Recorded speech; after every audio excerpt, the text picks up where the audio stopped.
코로나19 위중증 환자는 1,000명대를 유지하고 있지만 중환자 병상은 빠르게 차고 있습니다. 정부는 이달 말이나 다음 달 초 2,000명 안팎 중환자 발생에 대비하고 있는데 이번 환자 대부분이 기존의 기저질환 악화로 치료를 받고 있는 점에 주목하고 있습니다. 이영원 기자입니다. 코로나19 위중증 환자는 연일 1,100명대를 기록하고 있습니다.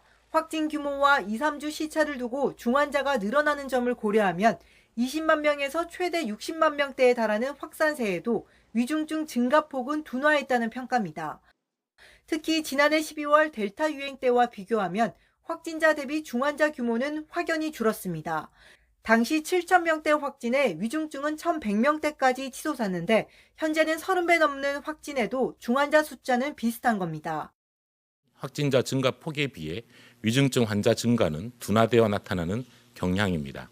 고령층의 3차 접종률이 높은 상황에서 오미크론의 낮은 중증화율과 고위험군 중심의 조기 진단과 먹는 치료제 투입 등의 결과로 정부는 이달 말이나 다음 달 초 위중증 환자 2,000명 안팎 발생에 대비하고 있습니다.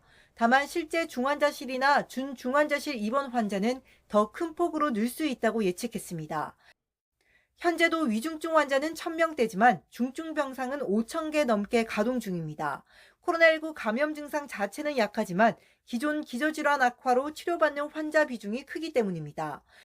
지난 17일 사망자 429명 최다 기록 이후 닷새째 300명이 넘게 발생하는 것도 기존 질환 영향이 있다는 게 정부 평가입니다.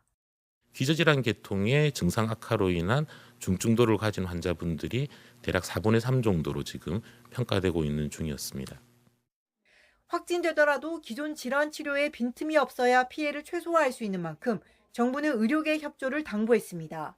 또 고령 기저질환자는 감염 가능성을 줄이고 감염되더라도 중증 진행을 막기 위해 3차 접종까지 반드시 마쳐야 한다고 강조했습니다.